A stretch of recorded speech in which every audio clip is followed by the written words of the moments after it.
Hello, my name is Chris Bagg, and my favorite thing is tabletop role-playing games. Welcome to the Finding Favorites podcast, where we explore your favorite things without using an algorithm. Here's your host, Leah Jones. Hello, and welcome to Finding Favorites. I'm your host, Leah Jones, and this is the podcast where we get recommendations without using an algorithm.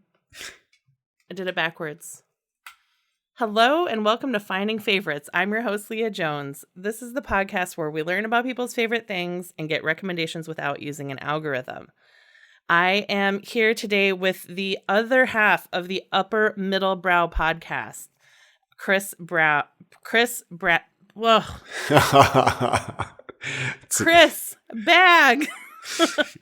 Chris has been an actor, a cook, a teacher, a professional triathlete, a gym teacher for adults, and a writer.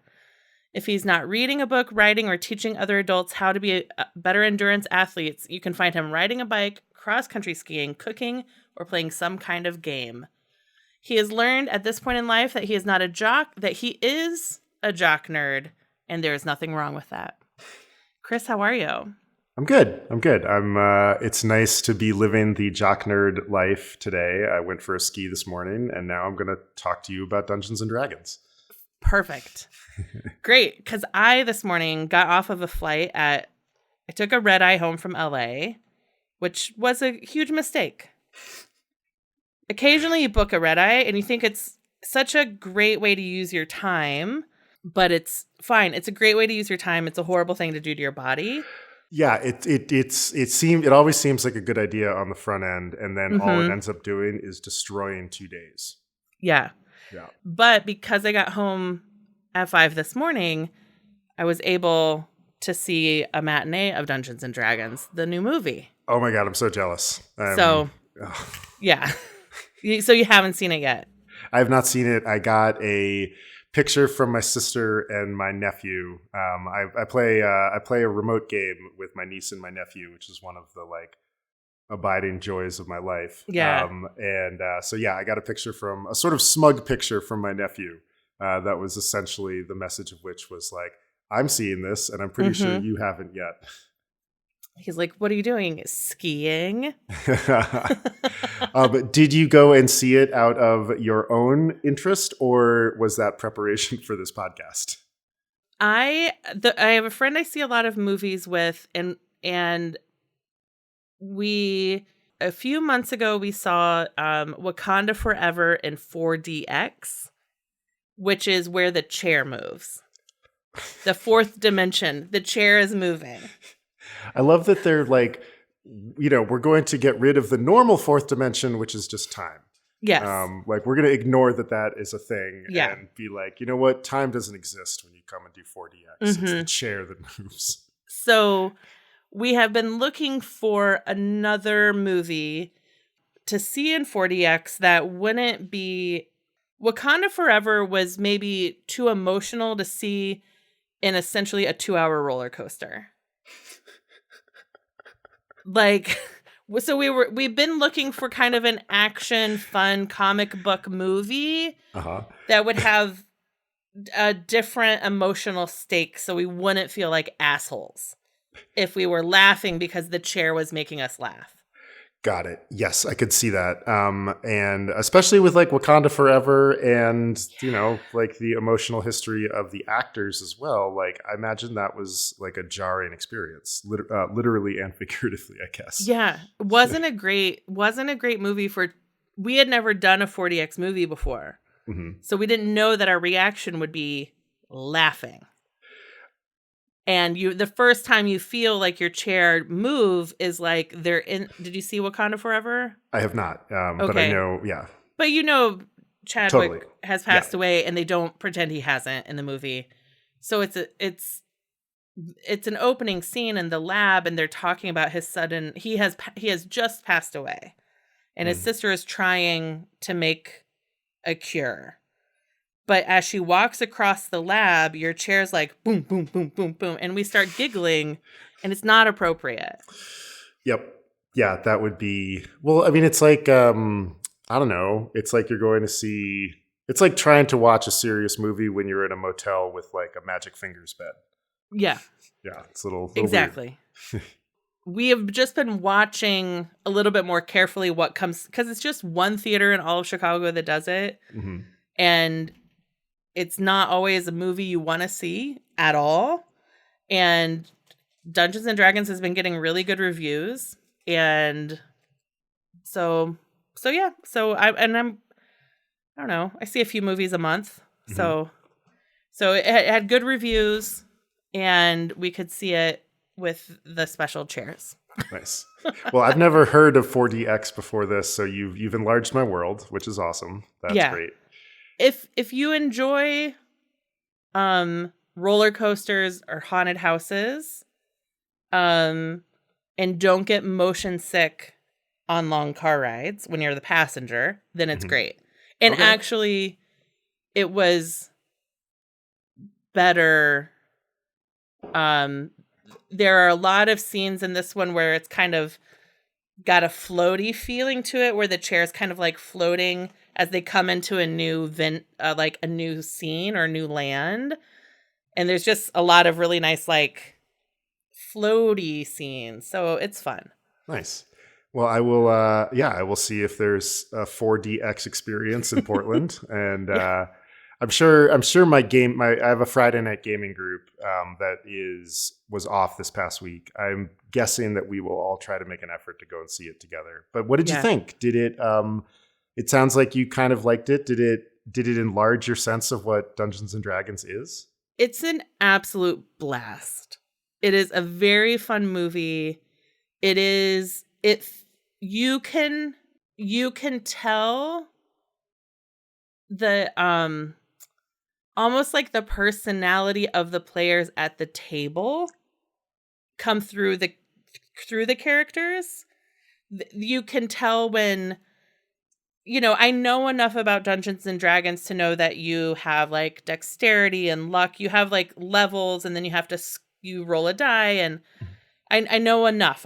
I played in my 20s briefly with some friends, and so you could tell that there were scenes where you're like, oh, they rolled a 20. Like that was just like luck and dexterity, and the spell were like, it just all worked for them. And it also felt like a real celebration of people who are neurodivergent. Nice. Great. Where That's awesome. you can tell also that some of the, I don't know, just watching it, I was like, oh, that person they're being played without judgment as someone with autism, or they're being played without judgment as someone with ADHD. And there's one person who's like neurotypical, who's being like sarcastic, and other players are like, why are you lying? He's like, I'm not lying, I'm being sarcastic. And I'm like, there's some of that stuff that I found really well done in a way that kind of celebrates, I think, who's really at the table in a lot of Dungeons and Dragons crews. Totally. Yeah. I'm really happy to hear that because for everything I've heard about the movie is that, first of all, it's good and it's fun and it's enjoyable, which is great because this is always a chance to get more people involved in the hobby because it is a beautiful hobby. But one amazing thing about the gaming community is that it is a community of people who for most of their life have been othered, have been made fun of, who've been excluded. And it's only in the past like 5 or 8 years that playing role-playing games has become, like socially acceptable and cool. And so it's this community of people who have, who really understand what it feels like to be othered. And it's a pretty remarkable place. Like any subculture, it has its trolls. It has its it has its not so great sides to it. There is plenty of toxic BS. I don't know if I can swear on here. But you can swear, yeah. Marvelous. But it is really this kind of marvelous place where where everything is accepted because it's a world where like everything is made up. It's role-playing games are like, it's cowboys and Indians, but there's a system to figure out if you I actually shot you. yeah, so it is all made up. And so why can't we also be super inclusive of everybody? Yeah. And it's also a diverse cast by age and race where it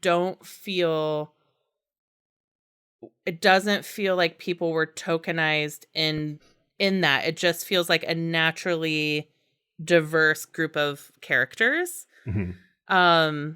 And I'm sure that as someone who plays Dungeons and Dragons, the gelatinous cube is in it, which I know about only from a podcast called Get Played, where they were recently ranking the best cubes in gaming in all time, and so somebody picked the gelatinous cube. That's awesome. So the gelatinous cube comes on screen, and I'm like, oh my gosh, I know what that is from this podcast I listened to about video games, but it's enough of a reference. So I think the more you know about it, the more you're going to recognize things on screen.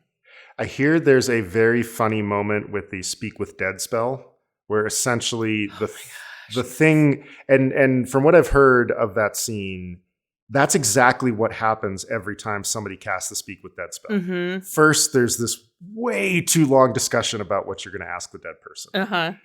And then you start and you like ask your question and you get an answer. And inevitably somebody jumps in with a new question that you haven't talked about. And everyone in the group is like, wait, we only get 3 questions. Uh-huh. And then somebody screws up the final question as well. And it's like, every time the Speak with Dead spell has come up in a game that I've been in, that is 100% what happens. And I hear that they'd really do that in the movie. And they really go for it. And it's also part of the end credits scene. Oh, nice. So it's a running joke that is, they really lean into it. It is fantastic. I'm glad to hear that. Yeah. I think, it's great to hear that it's going so well, because I think that Hasbro and Wizards of the Coast, we might get into this a little bit. They really need a win recently. They have made some like pretty severe missteps with the community. Yeah. And it sounds like they're trying to keep it in the sort of Marvel playbook, which is like really research tell a good story, but honor the fans. Like find a way to do a good story that people who don't play D&D are going to really enjoy. And then make sure that there's enough stuff for the fans that they really feel included, but there's not so much that it just turns into fan service. And then you get the Star Wars effect of like, oh, this is actually really bad because we're just trying to do what we think the fans want. Yeah, I don't think you need to know a thing about Dungeons and Dragons to go in and have a good time at this movie. I think the little bit I knew gave me some appreciation of what some moments were, and I know that like my friends who are DMs, like my buddy Terry, who owns a comic book shop, who is a DM for a number of different games, I know that when he goes, he's just going to be like, it'll need a 6-hour debrief afterwards. Nice. That's awesome. And I actually went, when I was in LA this weekend to see some comedy, and I finished a show on Friday night, and I walked up to a 24-hour diner called Norms on La Cienega, and sat next to a group of people who play Dungeons and Dragons together, who were discussing the movie, who had just come from it. Oh my God. And I was like, I gotta put my headphones in because I'm seeing this movie in 2 days and I don't want them to spoil it. And they were having a big, I put my headphones in because I realized they were going to spoil the movie. Mm-hmm. So I'm sure people are going and they're with their whole group. So. Yeah, I think that's in the cards for my Friday group. I'm sure we'll make that happen at some point. You're a few months into releasing your podcast, Upper Middle Brow. Yep. And I asked Jesse this, and I'll ask you, do you feel like you have landed on your definition of what upper middle brow is? Yeah, I think we have. I think we've gotten there. That it is, we view it as accessible works of art. It doesn't have to be fiction. That's mostly what we do right now. But accessible works of art that are also high craft. Nice. Yeah. And how is the creation of the podcast been for you so far? Oh, it's been awesome. I mean, like, so Jesse and I are pretty darn old friends at this point. I think we met in probably 1999 or 2000, somewhere around there. And we've always referred to each other as our once and future roommates because we were roommates at the summer camp that we worked together for about 5 or 6 years in a row in the early aughts. And yeah, we just like really hit it off on a lot of ways. And I think we've always enjoyed talking about writing and radio and making things. And we've always tended to have like pretty good conversations about that stuff. And it's been really fun to reconnect with an old friend and like get to make something together because it really feels like it's overdue for us to kind of make something together. And it's a blast. I'm getting to learn some podcast editing stuff, which I've always wanted to learn how to do. And I think it's making me read more. It's making both of us better writers. And it's just a joy. Like, it's like any podcast. There's times where you're like, oh my God, I'm behind and this book is hard. I got to say, four Neil Stephenson novels was a lot. Yeah, I had my year of Neil Stephenson and other dystopic future novels. Just a year when I really leaned in hard to that. And probably one of the last years of like high volume reading for me. And it is Neil Stephenson he's a real tropey guy. That's a nice way to put that. That's a generous way to put that. I think I see where you're headed, where you're angling for, but that's a really nice way to say that. Well, when you did your Neil Stephenson bingo for the final episode, that was perfect. Good.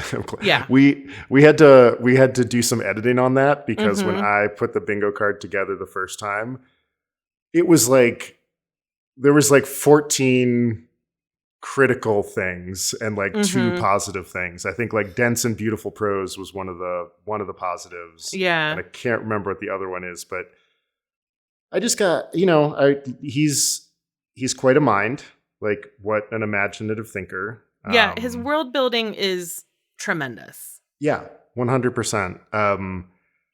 His inability to write a female character that is like in the ballpark even is frustrating.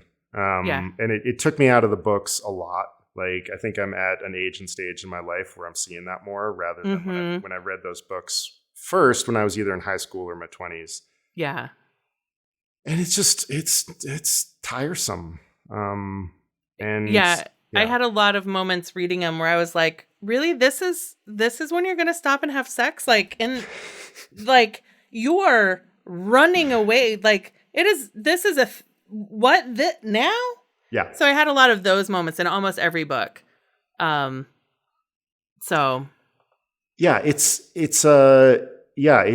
have a pretty complicated, like after doing that, I think I have a more complicated relationship with Neil Stephenson than before. I'm happy for that.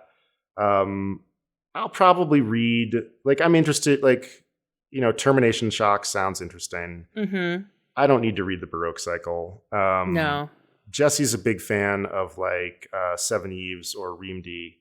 But I don't know. There's other big books that I still have yet to read. Yeah. Yeah. I read in that year, I also read, there were 2 by Daniel Suarez. Don't know him. He, so if Reamd is Neil Stephenson, so his, I think, is Daemon, Daemon. So it's a computer command. Book 1 kicks off when like a Bill Gates type dies. And there's a program, and Daemon, however you pronounce it, is a computer program that's set to start when like a certain criteria is met. And the criteria is a Google alert for his obituary. Oh, wow.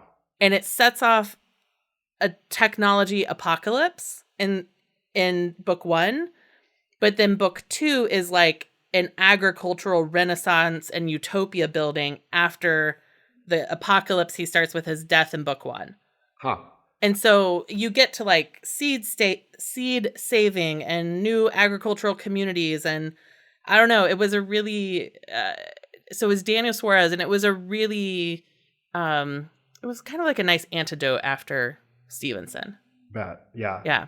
We just, it's so funny when you said that you took a year of like dystopic, post-apocalyptic literature. It's starting to feel like everything is dystopic, post-apocalyptic literature. I mean, the last 3 books we did was Jennifer Egan's A Visit from the Goon Squad, which at first fronts like it's, pretty standard literary fiction, but ends in a place of like, oh, wow, the world is not okay.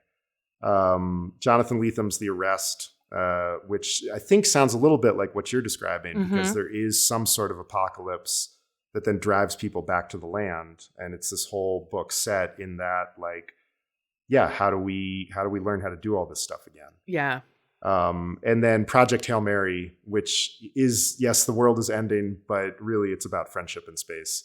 Nice. And now we're doing Parable of the Sower, which we're recording on Tuesday. And I'm in that phase of like reading a book where I'm like, this is amazing. And also I have no idea what I'm going to be able to say about it other than this is amazing. So I definitely need to do some more reading before Tuesday. But yeah, I mean, I think we are in one of those like cultural moments where everybody is like getting ready for something terrible. Or something terrible already happened. Is already happening, and we're just the frogs. We're the frogs in the pot. Yeah. And I mean, that metaphor is not a great metaphor. And apparently frogs will climb out of a pot that is slowly set to boil. Yeah. But the figurative truth makes sense. Yeah. And also, most of us are not going to test the metaphor. It works. I don't have to talk about where the cheese got moved, so we'll talk about boiling frogs, right? There are only so many corporate metaphors available to me. Right? Yeah, seriously. Yeah, before you kind of run out the clock on that, and you're like, I just can't do that language anymore. Yeah.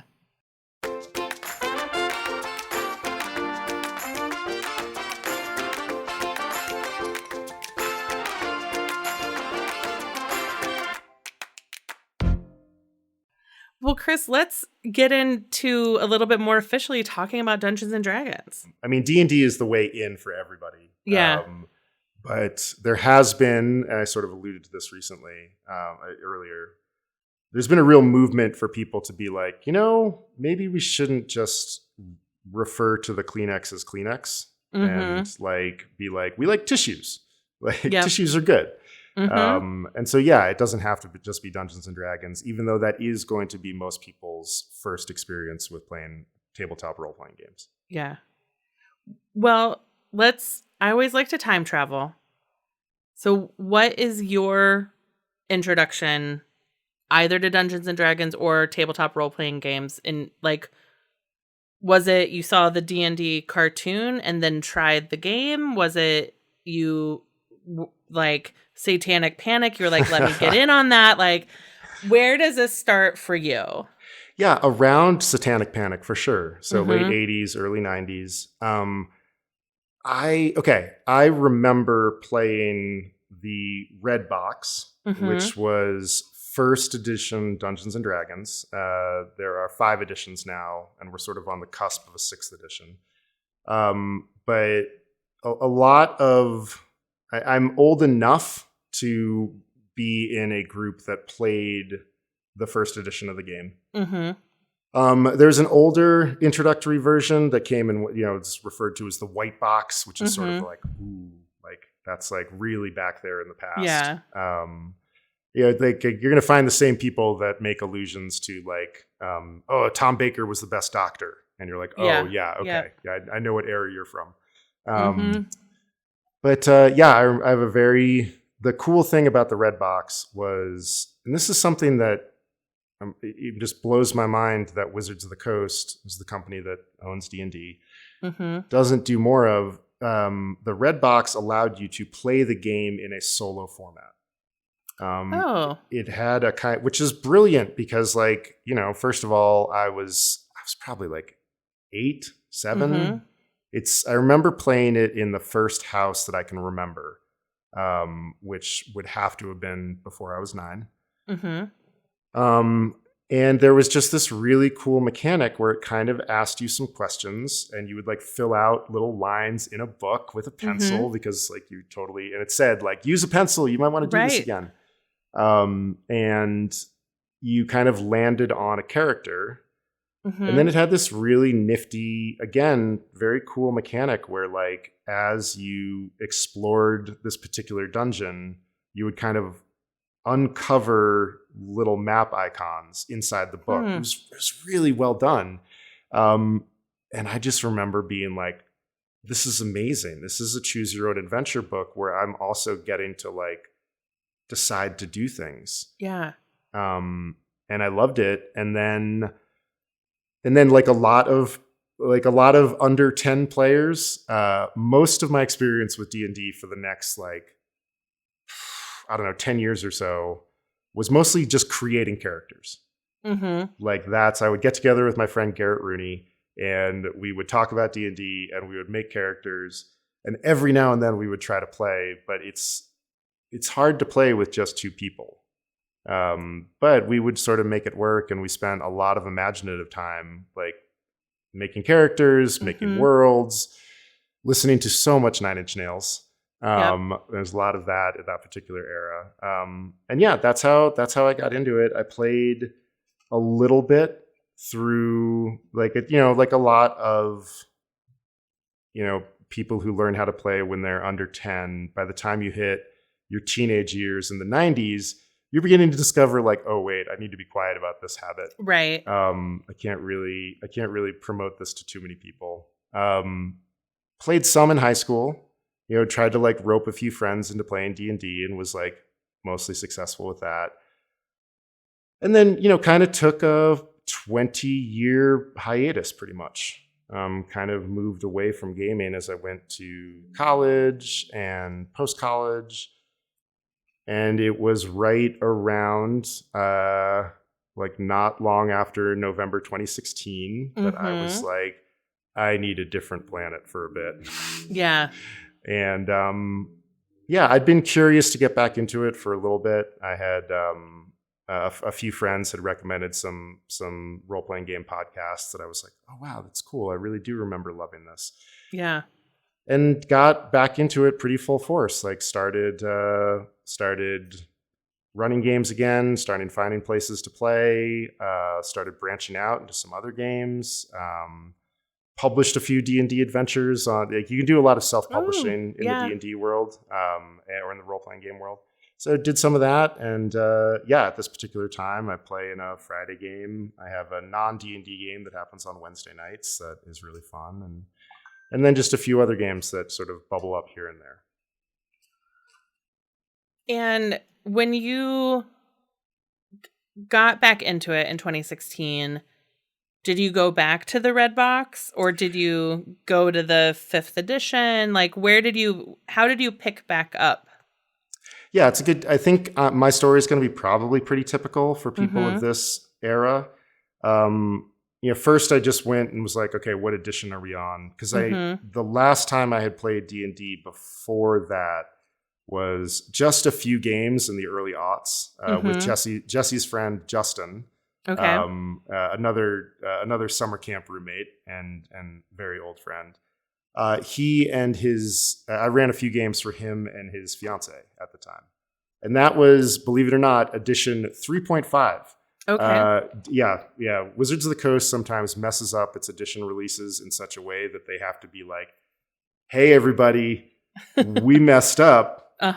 here are 3 new $50 books that you have to purchase if you still want to play this game. Oh, no. Yeah, third edition was ambitious and kind of a disaster. And Okay. they fixed a lot of it with what's now referred to as 3.5. Okay. Third edition kind of had its run from the late 90s to 2008.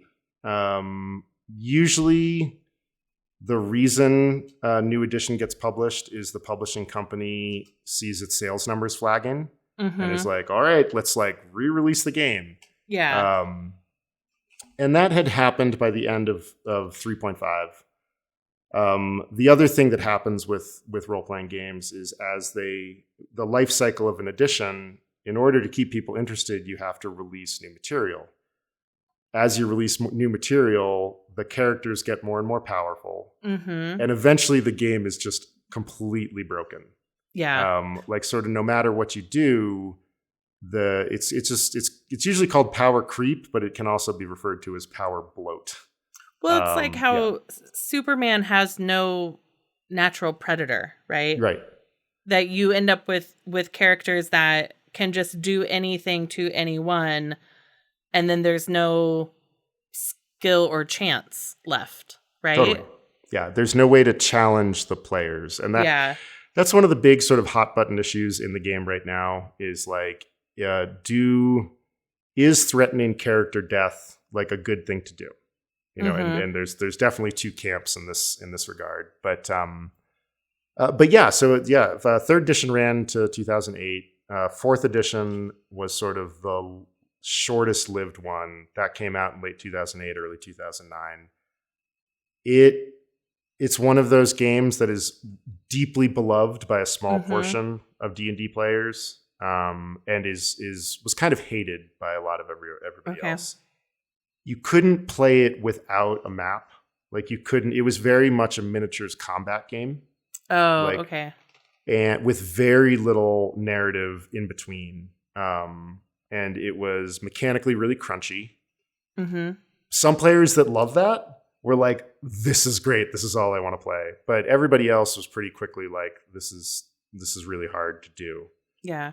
So the playtest for 5th edition came out in 2012. So 4th edition was really only around for, 2 or 3 years. And the thing that really accelerated 5th edition, and maybe you've heard of this phenomenon, is something called Critical Role. Have you heard about this at all? I feel like Critical Role is a podcast or YouTube channel with now like celebrity dungeon masters. Yeah, that's really close. They have become celebrities because of their skill in Dungeons and Dragons, not that it's a celebrity coming into the game. Totally. Yeah, that's 100% correct. They're a group of voice actors. They had been running a home game for years. And about, sort of in the time when streaming stuff started to get more popular as Twitch became like a really viable place to broadcast your own games, they said, well, let's put our game on the internet. And their first campaign started in 2014 and ran until like sort of mid-late 2017. And was just one of those like perfectly timed things. They're all good. They're all voice actors, so they're very, very good at portraying characters. The dungeon master is a guy named Matt Mercer, who's sort of one of those like human jukeboxes, like can do any voice, can do any accent, is a good actor. And these days, I mean, every Thursday night, it's not uncommon for them to get 400,000 or 500,000 viewers. Wow. Sitting down to watch a 4-hour D&D session. And I had like heard about that a little bit, and I watched a few episodes and was like, oh my God, this is amazing. And that really powered my desire to return to the game. And I think there's definitely like a little 5th edition is the most popular version of D&D that's ever been released. Most people are like, yeah, because that's the version that was out when Critical Role happened. Okay. Yeah. And then are you able to give the like layman's explanation of what happened this year with the copyright, and it seemed I heard about it on TikTok, like, and it seemed, and the gamers that I follow on Twitter, it seemed like somehow they were really messing with the fan created art and storytelling, and somehow coming down with the copyright in a way that was like antithetical to the community standards. Is that what happened? Yeah, totally. You've got the broad strokes of it for sure. I'll do. You said you're into time traveling, so we're going to do a little time traveling. Thank you. We're going to go back to the early aughts. This is when 3.5 is out. Mm-hmm. Wizards of the Coast realizes that they can't release enough good content. Mm-hmm. That they're getting actually outproduced by small third-party publishers. Okay. So the 3.5 books are good, but the art's a little like okay, and the layout's a little okay, and a few other third-party publishers start releasing really good, really beautiful stuff. Mm-hmm. And that is happening within the universe of Dungeons and Dragons. Yeah. Within like the canon. Yeah, totally. Okay. And Wizards, in a moment of like really non-corporate, amazing sort of belief in their fan base, released something called the OGL, the Open Gaming License. Okay. Where essentially you can use the whatever it's called, the systems resource document for the game. You can use that to create your own content and sell your own content. Okay. And there's some things that are off limits, like some pieces of Wizards of the Coast intellectual property that they're like, you can't use that thing. You can't use mind flayers. You can't use beholders. There's a few things that you kind of have to stay away from. But what it did was that it suddenly really expanded the number of things you could do with the game. And it really raised the quality of the supplements that were getting released. And so it brought more people into the game because like all of a sudden there's a Doctor Who version of Dungeons and Dragons that like somebody sort of like cobbled together and uses the rule set. And now people are like, oh my God, that's so cool. Like, and they're basically using the D&D rule set to play whatever kind of universe they want to play. Okay. And this is, so at the time professionally, I was working in social media at a marketing agency, but in a role where I was like educating companies and decision makers about what even was an online community. And so this is at the moment in time where Creative Commons is becoming more understood. So like Flickr and YouTube, the use of Creative Commons. There's obviously always been zines and remixing and taping culture, but once it became digital and people were able to, like, memes started moving so fast and remixing things, and that became such a prevalent part of like how online communities created with each other. So it seems like it's part of that Creative Commons open source, RSS feed moment in time. Yeah, totally. And it was dreamed up by the people at the top at Wizards of the Coast. And they really intended it when the original language was that this is a perpetual worldwide, I think, unrestricted license. The word they didn't put in that caused all of the hullabaloo this year, they didn't put in the word irrevocable. And so we fast forward a bunch of years. I'm not quite sure when Hasbro acquired Wizards of the Coast. I don't have that in my brain. Yeah, that was a surprising part of the opening credits of the movie today. It was like Hasbro presents, and I was like, these weren't toys first. Why it's not He-Man? Like, why is Hasbro in the picture? So Hasbro acquires them. Yeah, I think probably sometime in the aughts.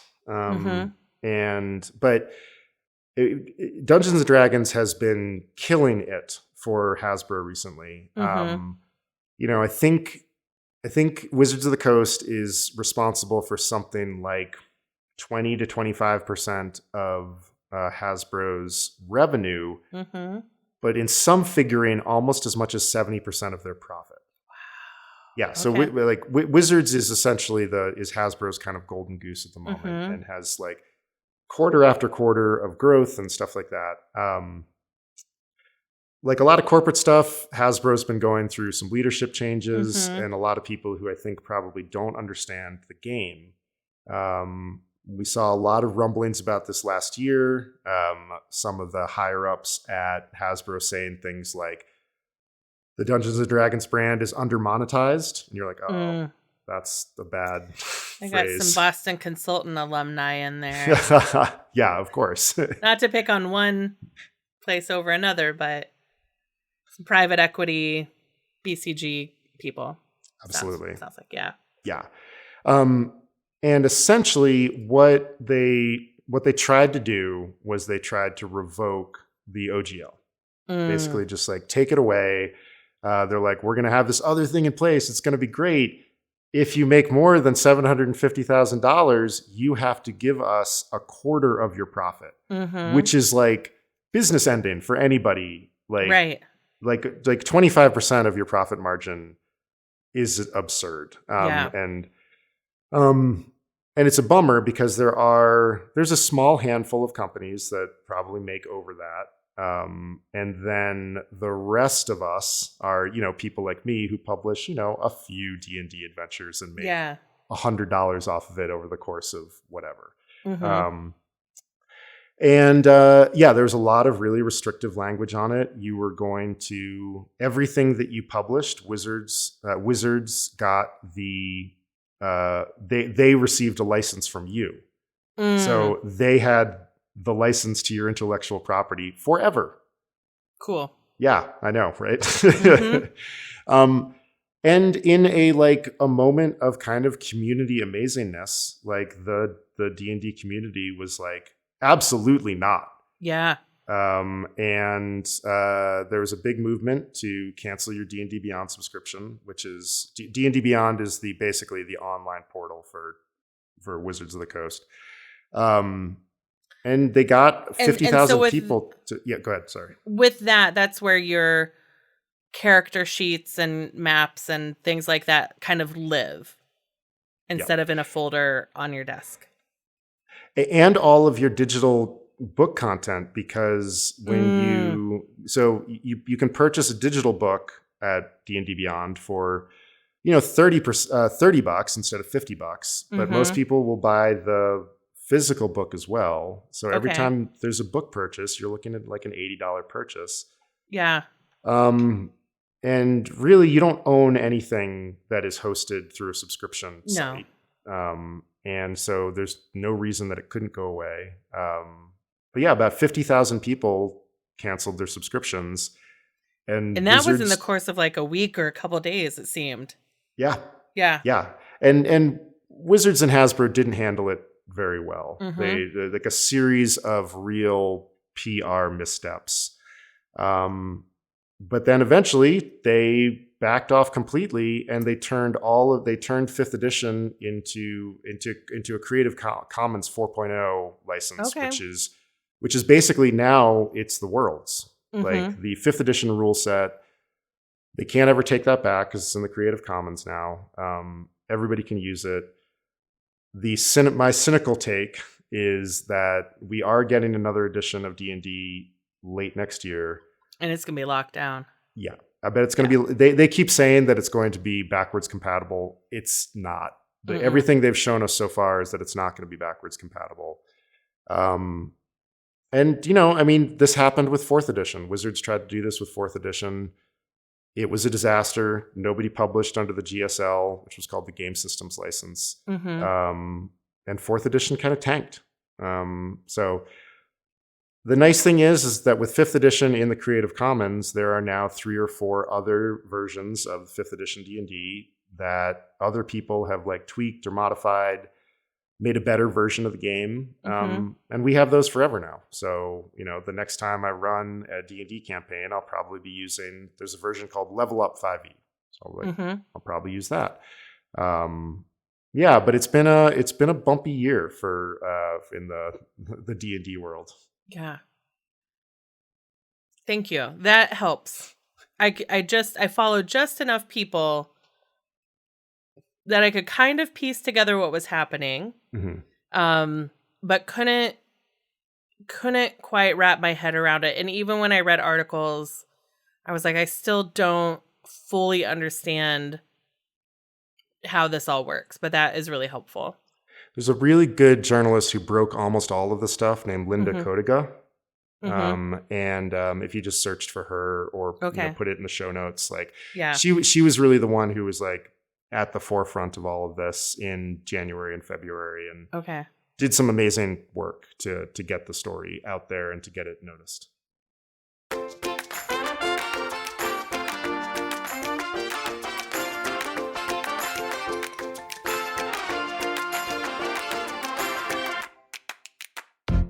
So what about other, because you said that specifically, like it's not all D&D for you. Yeah. So what are other role-playing tabletop games that are on your calendar? Yeah, totally. I mean, the reason that D&D shouldn't be on everybody's primary shelf is it's a really swingy system. And when you start talking about game design, you start talking about what is the story you're trying to tell, and do your game mechanics support that kind of story?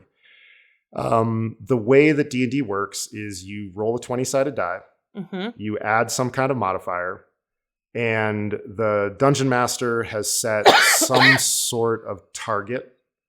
And if you're above that, you succeed, and if you're below that, you fail. The problem with a 20-sided die is that it is not a standard distribution of numbers. Like, you roll a 10 just as often as you roll a 20 or a 1. So it's just a 5% that you're going to get any particular number. And there's no Gaussian curve that sort of sets up like a bump in the middle.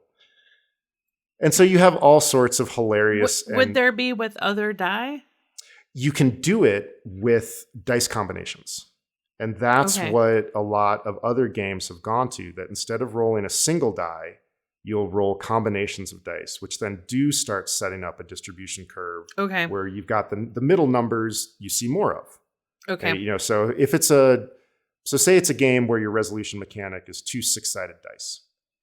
You're going to roll a 7 so many more times than you're going to roll a 12 because there's so many more ways. To get to 7. Okay. Right. Now I understand.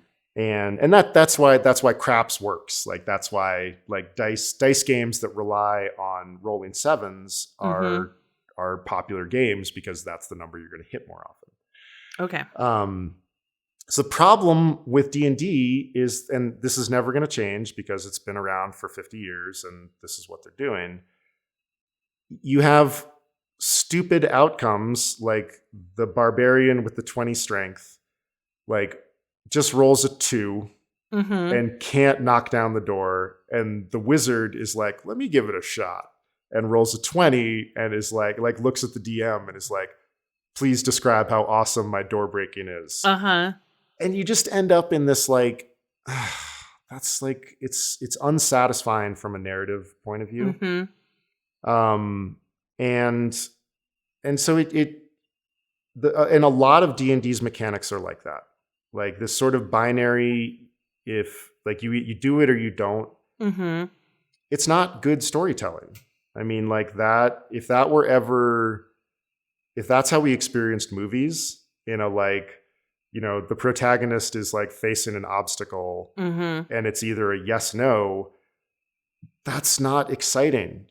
Then, we miss all of the things that happen as Luke is trying to like shoot the proton torpedoes into the Death Star. There's a whole bunch of complications that, yes, he's successful here, but then something bad happens. And a lot of games are like sort of working towards, changing that or moving in that direction. There's there's a system called Forged in the Dark that came after a game called Blades in the Dark, which is a system. It's a D6 based system. So when I say D6, it's 6-sided die. D8 would be an 8-sided die, so on and so forth. And it's very simple. If you're pretty good at something, you might be rolling 2 6-sided dice. Okay. And you just take the highest of whatever you roll. Okay. If you get a 6, you do it. Success. If you get a 4 or 5, it's a partial success. So you do it, but there's a consequence. Like, that's the thing. And the game very nicely sort of sets up a bunch of other things that can happen. So it's like a complication occurs. You lose the opportunity. You suffer harm. So there's a series of like suggestions that the game has for you as the GM to do something with that. And what's really cool about that way, like if you're rolling, you're going to get a lot of 4s and 5s, because if you're rolling multiple dice, you're going to get a lot of 3s, 4s, and 5s in there. And so you end up in this kind of escalating thing where you do it. And so it's like, sweet, you get the door open. Oh, you know what? There's a guard taking a nap on the other side of the door. And so you fixed the big problem, which is getting through the door, but then there's like another thing you have to deal with. Okay. And so the tension ratchets in a way that we're familiar with from watching, these kinds of movies and this kind of content that we're really into. So that's a really wonderful system. It has a bunch of spin-offs. There's one called Scum and Villainy, which is basically a Star Wars spin-off. Yeah. There's an amazing one called Band of Blades, where the setup to the game is like, this very iconic standoff between humanity and the forces of the dead. But the way this game starts is, we had that fight and humanity lost. Like, so you're starting at after a really bad ending. And the entire game is you sort of fight this kind of retreating action across a country, trying to save your company and as many people along the way from this encroaching zombie horde. It's very dark. It came out in early 2020. Ooh. I know. So perfect or terrible timing. Yeah, people were either leaning into that one or leaning way far away from it. That's it. That's a game that I really admire quite a bit for its reliance on focusing on narrative and returning narrative control to the players. A big a stereotypical thing that you might have heard in the D&D world, a longtime trope is rocks fall, you die, which is the mean dungeon master who is pissed off about the way things are going and just kills the players out of hand. Which is a very 9-year-old way of doing things. And the games that I really enjoy playing are the ones that push that narrative control back over to the players. Because these games are about doing awesome things. And I really like how games other than Dungeons and Dragons really try to focus on the players as the people who are driving the story. A friend of mine works on a game called Eclipse Phase. Oh, Eclipse Phase is really cool. Yeah. Yeah. Adam Jury and I have been internet friends for since the earliest days of Twitter. Nice. Yeah, Eclipse Phase I haven't played, but it is a cyberpunkish kind of thing. And what's cool about it is it's very physical body non-specific. You can totally be a piece of software that chooses to interact with the world in a certain way. There's that character in Snow Crash who's essentially basically has a car as his wheelchair. And that's a very Eclipse Phase-y kind of thing. Where you might be, you might be a body in a wheelchair that is, this amazing machine.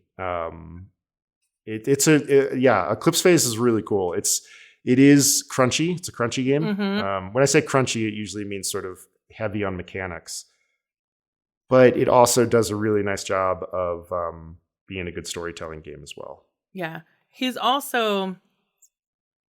They do a lot of, I feel like, activism around piracy. They're like, go ahead, pirate it. Download the PDF. And you can download the PDF for free, pay what you want. You can order the printed book. I've backed some of their Kickstarters just because I adore Adam and I want to support him, even though I've never played. But everything I've learned about why it's okay to let people pirate your work as a way of building a fan base and a user base for a game like this has been from him and from their team. And it's been fascinating to watch from the sidelines over the years. There's a lot of games will take that approach where you can get the PDF for free and then you got to buy, like, if you want the physical book, you buy it. There's a game that I'm very hot on is a game called Lancer, which is, it's funny. You would, with my focus on narrative, you'd think I wouldn't be as stoked on Lancer as I am. It is one of those games that when you're doing a fight, 4 rounds could take 4 hours. Okay. It's a lot. Like, there's a lot of like figuring things out and like going to the rule book. But it's the world that they have envisioned for Lancer is this kind of amazing post-scarcity utopia in space. All right. Where like this fascist kind of galactic-wide government has fallen about 500 years before the start of the story. And the galaxy is trying to be governed by another government called Union, which can either sound great or sound like really alarming. Yeah. And they're basically trying to export utopia to the rest of the galaxy. Okay. Which is a really cool setup because they generally do have good intentions. They want to preserve like unity and identity and like acceptance. But you bump into planets that have never heard of Union before and are like, we were fine. We don't want your utopia. And so there's ways to generate really, really interesting story conflict out of this world. It's a really, really incredible galaxy. The work that they did on the world building was just amazing. And the art is one of those where you're like, you read the core book or you download the free PDF and you're like, oh, I want to live in this world. This is amazing. Wow. Yeah. So if someone was they're inspired by this conversation, how do people get started playing role-playing games? Like what's the door right now? Yeah, I would hope that the door is still go to your friendly local gaming store. Usually a good time to do that is going to be sometime in the evening, which is when like a lot of like the tabletop games happen. And because people are getting off work or something like that. And, screw up your courage, but go to the person at the front desk and be like, hey, I hear some cool things about this. How do I get started here? Yeah. Because every store is going to be offering a different series of things. Dungeons and Dragons has something called the Adventurers League, which is not a perfect product. Okay. But what's great about the Adventurers League is that your character is portable. So you kind of make a character under the Adventurers League rules. And then ostensibly you can play that character at any Adventurers League table in the world. Okay. As long as you're playing at a table that is in the multiverse of the original character's creation. Okay. So like if you make a Forgotten Realms Adventurers League character, you can't play it in Eberron, for example, which is going to sound like gobbledygook to your listeners, but like there's a planar problem there. Your character just can't get there. And that's a really good way to start because a lot of Adventurers League tables save space for beginners. And it's usually a first come, first serve system. So if you get a spot at a table, you just go and sit down and the DM is like, hey, here's what we're doing tonight. Can I see your character sheet? and just kind of has a look at your character, make sure it's Adventurers League legal, and that's a great way to start. Okay. Yeah, that's a good place. Most of these games have really good Discord support. Mm-hmm. So like Blades in the Dark has an amazing Discord server. Lancer has one called pilot.net. That's an amazing Discord server. D&D has a very good Discord server as well. And those places are really good communities for being like, hey, I'm new. And usually they will have channels that are developed to people that are new. Nice. And be like, answer questions about how to get started. But yeah, I would really hope people would go and patronize their friendly local gaming store. That's a good place to start. Yeah, and it's so different starting to play these games today than, we played, like I said, I played in high school.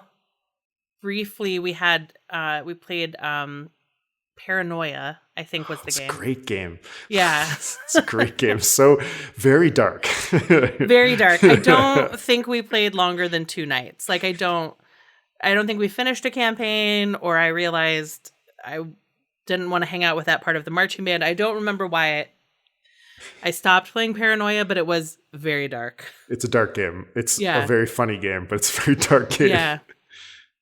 And then in 2001, it was my last year in Durango, Colorado. A friend DM'd a game for us, but at the time I had 3 part-time jobs. I swing shift at Walmart. I was a waitress. I was managing a rape crisis hotline in Durango. Whoa, it's a lot. If you want to not love your small mountain town, manage the rape crisis hotline. Oh God, yeah.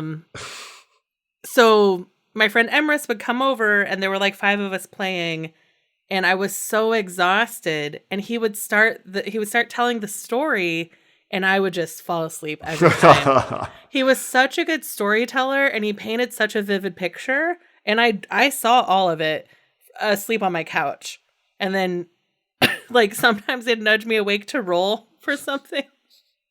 So I wasn't the most engaged player. Mm-hmm. That's on me. But and then another place to discover new games. There's a podcast that comes out of Chicago, the whole podcast network at this point, called One Shot. And every week, well, not every week, every 3 or 4 weeks, they'll start a new game in a new system, and with a rotating cast of characters, and really great. And the guy who runs that name is James D'Amato. He's sort of tabletop role-playing game royalty. Runs these really great, again, very inclusive, wonderful tours of games that are not D&D. Okay. And that's a really good way to get exposed to different systems, because there's a galaxy of amazing games out there. Really simple one-page games. There's a very hilarious game called Everyone is John, where one person has to play John and all the other players play competing parts of his slowly disintegrating psyche. And those parts of his psyche are trying to get control of John. And it's sort of in the vein of Paranoia. It can be a dark game, but there's so many amazing systems like that. And the great thing about these games is it's a way that frees kids and adults, sometimes together, to tell stories in a collaborative way, and to be silly, and to be inventive, and to be creative, and not be hobbled by trying to look a certain way or be a certain way, the way that we are IRL. Yeah. And that's what I love about this stuff. Yeah. That's great. I've got, I think, 4 of my nephews, 4 of 5 are all active D&D players, and we're playing, they all have different groups. We've talked about doing a game. One of my nephews was going to run a game for Christmas this year, and then there was a blizzard and it didn't happen. So we're trying to figure out,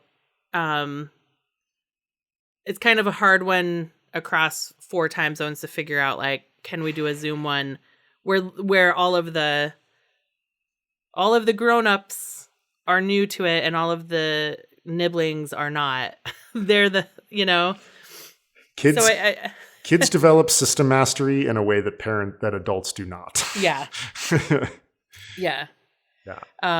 So we talk about it and we're trying to, I think probably next Christmas or next major holiday get together is our next big chance to really like make a go of it. Nice. Yeah.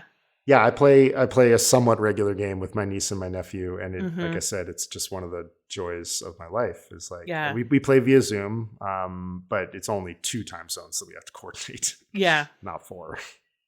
And are they in the same house together? Yeah, they're both That helps. same house. Niece is 11 and nephew is like 13, 14. So it's Okay, pretty. so they don't have driver's licenses yet. Yeah, totally right. Yeah, this will get a little more complicated 2 years from now. Yeah. We're just my youngest nephew is the only one who can't drive. So we're also like very mobile, Mm-hmm. Adults and young people. Is there a myth about role playing that you wish you could shatter? That's a great question. Is there? I mean, happily, the myth that it's just for like shut-in nerds is going Mhm. away. That's slowly getting eroded, which is really good. I'm really happy about that. Is there still a remaining myth about role-playing games that I'd like to get rid of? I think the one, if we can set aside that it's just for shut-in nerds, if we can Mhm. set that one aside, because I really Yep. think that perception is going away. I think so.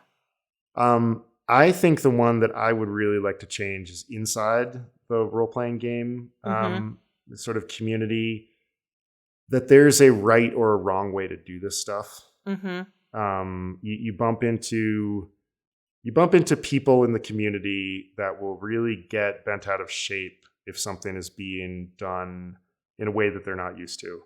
And I guess this is also a complaint about the culture at large too. But that can lead to some real problems. One of the reasons that 4th edition was so crunchy was there's this leaked document in the late aughts where somebody, some higher up at Wizards of the Coast was like, we have to design these games so obnoxious people can't ruin them. And there is a real thread of like, I'm going to figure out how to break this game player. And like, it's got to be done this way. And aren't I clever? And you're like, yeah, you're clever. You're also an asshole. Yeah. Like, you're also like rejecting the premise of the story that we're trying to tell together. So if I could wave a magic wand and change one thing about the role-playing game industry, it would be that. Yeah. But there's 2 competing podcast interviews that this has made me think of. So one is an episode of Newcomers, which is Lauren Lapkus and Nicole Byer, where they watch franchises that both of them have missed. Oh, awesome. So it started with Star Wars. Neither of them had ever really seen any Star Wars media. And they came up in improv and they were kind of getting sick of improv dudes being like, what do you mean you don't know who Darth Vader is? And I want to say they did a Lord of the Rings. They did 20 episodes on Lord of the Rings and like all the associated, the media. Oh my God. And they did an episode of role-playing, a Lord of the Rings role-play. Okay, yeah. And it's them learning how to do it as 2 women improvisers. And they have a podcast DM who's pretty popular, I think, comes on to lead the game and teach them about it. And it is very much in good faith. And at the end, they're like, wait a minute, that was just like a directed improv scene. Yeah.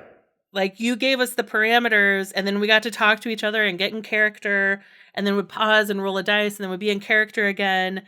And it's a really fun introduction to role-playing games with 2 funny women who don't know shit about shit.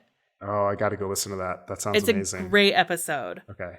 And then this week on Love It or Leave It, there was an author who has coined the phrase neo-kayfabe. Oh my God. To talk about the Republican Party. Oh my God. That's amazing. And for me, when you were talking about there's like obnoxious players who just want to break the game, I was like, oh, that's neo-kayfabe. That is like everything's in bad, like nothing is in good faith. It's all in bad faith. Yeah. And it's all trying to break the system or pretend like the system doesn't even exist.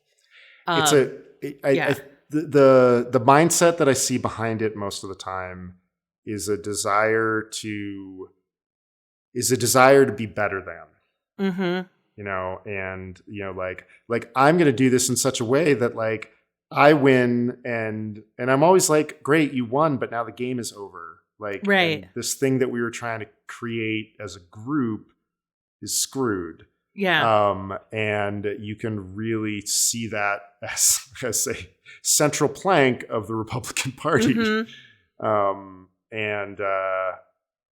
There is a lot of that. And it's, and I really wish it would go away.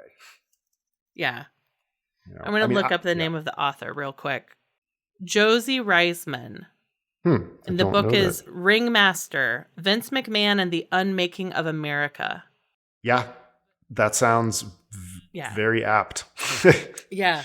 So I would recommend those as like 2 interviews to listen to. I will definitely. The Newcomer sounds amazing, and I do like it's so fun. I do like all the Pod Save America stuff, so I'm sure I'll go listen to Love It or Leave It. Yeah. Chris, where can people find you on the internet, or what? But is there anything you'd like to promote? Sure. Yeah, I would love to promote the podcast that I do with my dear friend Jesse Dukes, Upper Middlebrow. You can find us on Instagram at Upper Middlebrow or on Twitter at Upper Middle Pod. Then on Twitter, I'm at Chris Bagg. On Instagram, I'm at Christopher Bagg. You will get a strange mix in those places of nerdy endurance sports and tabletop role-playing game stuff. Outstanding. Yeah, a nerd through and through with some jock dressing. Well, Chris, thank you so much for being with me this week. Thank you. It was a real pleasure. Thank you for listening to Finding Favorites with Leah Jones. Please make sure to subscribe and drop us a 5-star review on iTunes. Now, go out and enjoy your favorite things.